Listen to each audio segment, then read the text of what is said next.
Genetics University of Victoria University Kampala, which you people think belongs to Cyril Pareria. Wapi, it is for Janet. Mubitegedde bulungi nnyo beba abantu betulina kati. Bw'omala otegeera olukangagga lw'ebikwata ku mwami ono n'obitegeera ago si mawulire. Bannyabo ne bassebo njagala basaba. Mulimu omupiira, mulimu kunywa bbiya, mulimu kuzanja bimutategeera, mulimu kwepicha ensi bagitwala. Nze ogwange ngubagambye. Ogwange ngubagambye. Era omulimu ogwa gusinga obungi ngukoze. Bwe munadda mu kwemagaza ne mutandika okwesuleegwa nagamba ensi mugiwayo nga mulaba. Abagibatwalako bagwira. Kati kasooke nkubuuza. Bayisa etteeka lya Protection of the Sovereignty Bill omwezi oguwedde bwe mbaseerabidde si bwe kiri nti ye Nyandi Soferiti Bahabulwa n'alisayininga nga Ssenkulu Mmanda w'Abanyarwanda mu Uganda. Etteeka lino nga likulaga nti ligenda kuba lisunsula abalima empindi ku mabega gavumenti ya Museveni saako n'abatajagaliza n'okukendeeza ensimbi ezingira mu ggwanga saako n'okunyigiriza n'okusiba abo bonna abeeyambisa okulwanyisa gavumenti ya Museveni nga basinzira bwanga bakolagana abantu abali mu ggwanga. Kati nze njagala okubuuza omusajja Omunyarwanda nga bamukwata nako nti ayali abegera eggwanga lya Rwanda ng'aliwo ebyama bya Uganda obutambi mbulina muyinza n'okumwambula byekodda. Ekyo bakiyita espionage. Ogwo omusango wa espionage tebagute omuntu abagenda kalabba naye baamuta. Ki ekyamuteesa? Mizannyo gyabwe. Emizannyo gyabwe gino najja ne mbagamba nti 50% of Uganda budget ekola Rwanda. Some people doubted me. But as usual, I don't quarrel with people. All along I've been informing people that 50% of Ugandan budget, the money is sent back to Rwanda. But some people, they doubted my information, but I kept quiet as usual because I don't need to quarrel with people who don't think twice before they talk. Nezija ne mbagamba nti Uganda Revenue Authority, the entire revenue authority is controlled by Rwandese. Now ne bajja ne balaga symbols and signs eziraga nti revenue authority is under Rwanda's control. Some people bagamba balimba ne tukirekawo. Ne bagamba nti Uganda intelligence yonna controlling b'Abanyarwanda. Kwekyo temwawakana nnyo mwasirika oluvannyuma lw'okutegeera nti abali mu bunda baki Banyarwanda. So do we still have the country? Whereby at we speak right now, the Chief Justice Nze Jimana gwe mwalabye ng'ayogera arrogantly, who's not supposed to be in that office because he's also a foreigner, a Chief Justice Munyarwanda atwala judicial system Munyarwanda. Kati now the Internal Affairs Minister Munyarwanda. Bonna almost abantu balonze mu government bonna Banyarwanda. What do you think that we still have right now as we can? Tetulina. Kati kandi kuvire control otegere. Etteeka lya Protection of the Sovereignty Bill lili under Minister of Internal Affairs. Kati bweba lili under Minister of Internal Affairs nga minister yalina obuyinza to decide ani Munnayuganda atali Munnayuganda n'ebikolwa byonna nga biri mu mukono gw'omusajja omugwira Omunyarwanda Lawrence Muganga. What do you expect? Kiki osuubira? Minister of Internal Affairs gwe baateeka mu tteeka lya Protection of the Sovereignty Bill okutandika okupima ani Munnayuganda n'atali Munnayuganda, ani akola atya n'akola atya, buyinza babuwa kati babuwadde musajja Munyarwanda.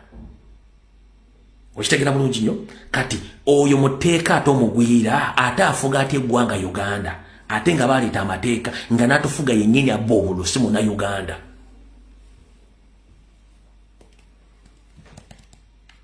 Kuba nze olwafulumye cabinet nembatirayo information nenyinasoso gikuba screenshot bwana gibye screenshot nenjibaterayo passport sijja gibalaga kubanga passport eyo on social media okuteekayo data w'omuntu naddala ali mu record zitakirizibwa.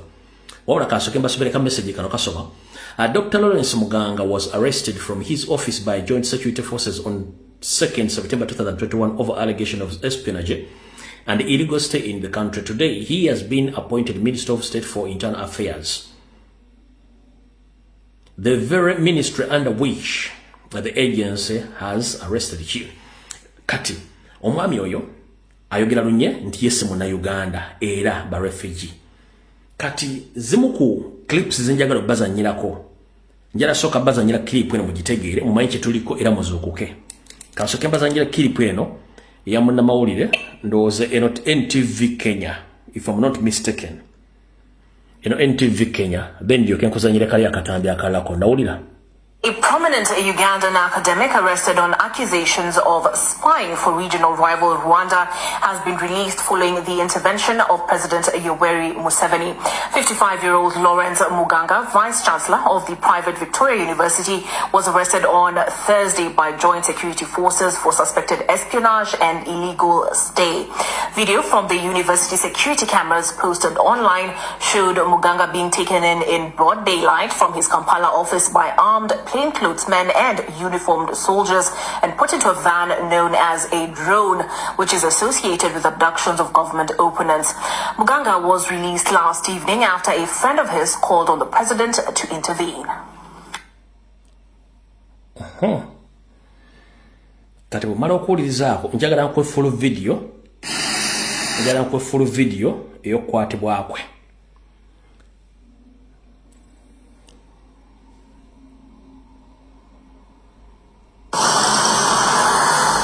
Footage from CCTV cameras shows men in plain clothes entering Victoria University premises.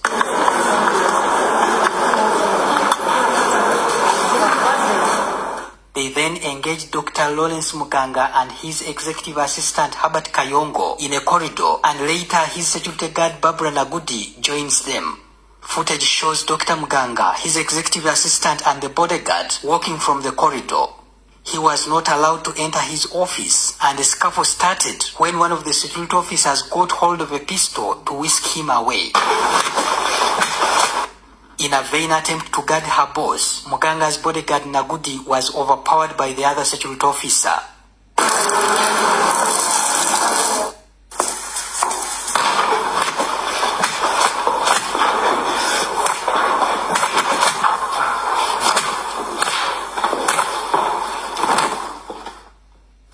Footage then shows Muganga being taken out of the building at gunpoint to a car parked outside.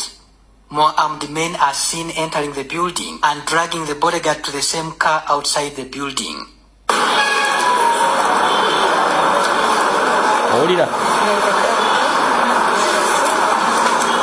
Colleagues who came out of the building in an attempt to follow the matter were forced back by armed men.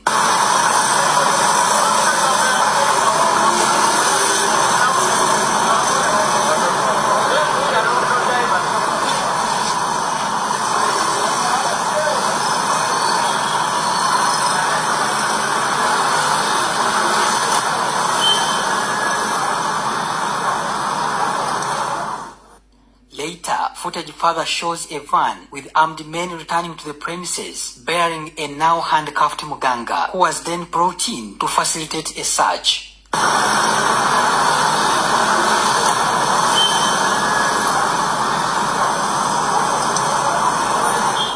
The Army spokesperson Brigadier Flavia Bekwaso confirmed Dr. Muganga's arrest after her tweet on the same matter yesterday. His arrest was on account of espionage, and then also some issues about his citizenship, because what came out is that he holds a Canadian passport, he doesn't hold a Ugandan passport.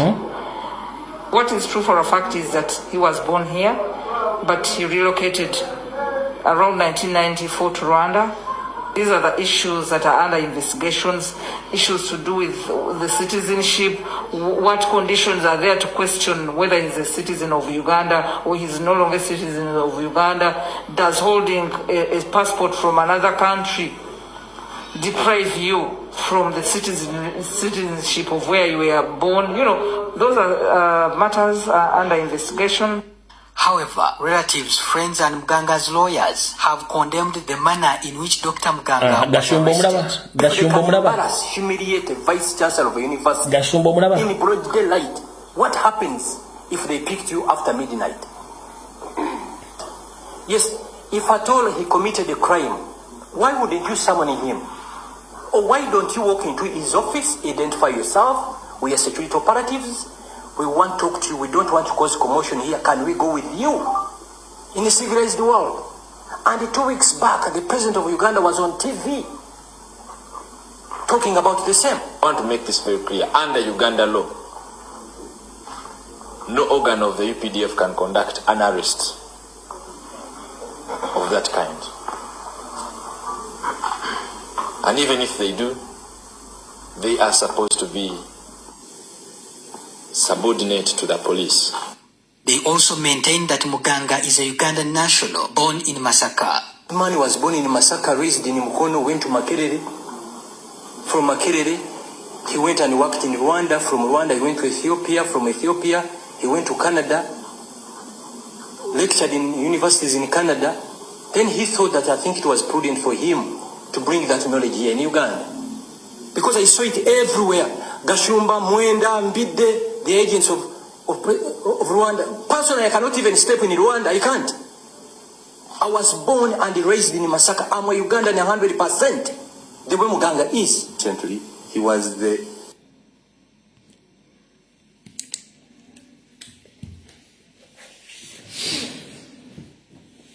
Kamala okuteera bulungi.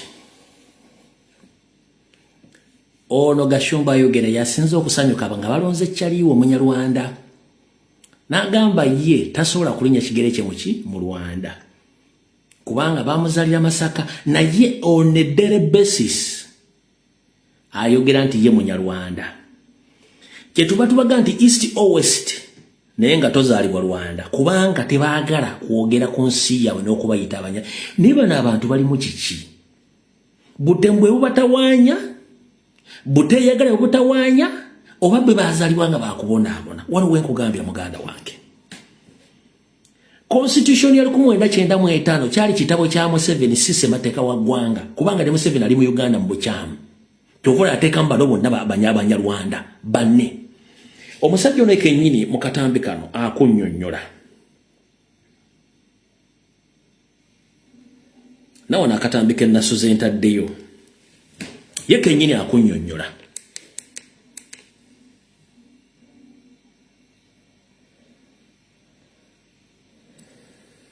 Ye kennyini akola ki akunnyonnyola.